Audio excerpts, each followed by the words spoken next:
Hey everyone, today I'll be reviewing my new MOC Striker. This MOC is part of my new Miniature MOC series.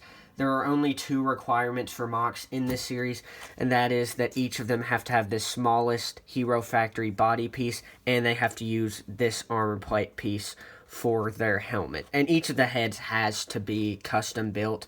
I'm not just going to be putting this armor plate on a pre-existing head. For one, that probably wouldn't look very cool, and two, it would make the MOCs less original.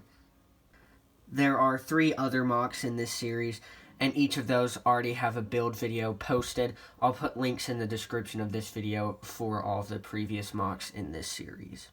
I will most likely be posting the build video for Striker, hopefully next week. With all that out of the way, we can go ahead and get into the detailed review, starting off with the legs. There's really not much to say about the legs. I used a very simple design, as you can see. There are very few techniques on this leg design, and they're all used on the feet. I can't remember where I got these feet from. I know it was a Bionicle set, but I just really like those feet, and I don't have very many of them as it is, and maroon is a very rare color, so I'm kind of surprised I even have those. As you can see, I used the standard CCBS joints for the underlying structure of the legs. I could have done a Technic assembly, but since I will be building this MOC, I want everyone to be able to build it, and not everybody has a large amount of Technic pieces. The arm design is a little more thorough. I like it a lot. I used these Bionicle armor plate pieces in maroon. I got both of these from Explode from Hero Factory. Even though this piece originated in Bionicle, it did carry over a little bit into Hero Factory. I gave him a little mounted gun. I don't know exactly what that would shoot, but probably some type of laser.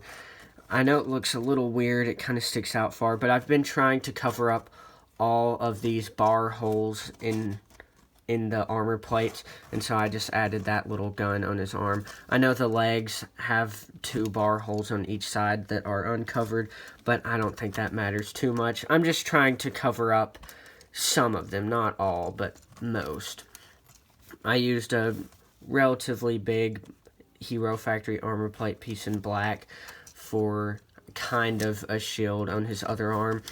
These swords are pretty simple, as you can see. This was really just a last-minute weapon because I didn't know exactly what to give him, what weapon, but I thought he kind of looks like a swordsman, so I went with 2 swords, as you can see. The back, it's very simple. I used one of these really cool armor plates. I got that from a Baraki. I think it was Kalma, or however you pronounce his name. That's a very cool armor plate. I think he came with 6 of them. That's a very generous amount. I don't think this armor plate is used in this color in any other set other than that Baraki.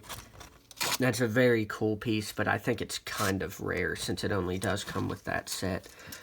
I didn't really go all out for his body design. In some of the later MOCs in this series, you'll see that I went with a much more complex body design, but I went pretty simple for this one. If you haven't already noticed, his transparent color is dark blue. I used a lot of different dark trans blue colors throughout this MOC, like the trans studs on his swords, that big dish on his chest, and his eye. I really like the head design. I think it turned out pretty good. He has a little bit of a breathing apparatus. I know he's a robot, but I still like to put gas masks on my MOCs. Maybe he just pulls in air for his ventilation systems, and so he probably needs some sort of filter to make sure it's clean air that he's pulling in. At least that's what I imagine, because this obviously is not any type of living creature inside the suit. It's definitely just a robot. I really don't have anything else to say about this MOC. I do like it a lot, but it's pretty simple, and so I don't feel like I should linger any longer talking about it. So that's all I have for this video. Stay tuned. Watch the build video if you want to. It should be a pretty quick video as well, and I can't wait to get into some of the later MOCs that are really cool and that should teach a lot of interesting build techniques. right now I'm just getting done with some of these more simple MOCs, but within the next few weeks I should be showing some of the more complex MOCs that should be really cool. As always, thanks for watching. Please like and subscribe and check out some of my other videos.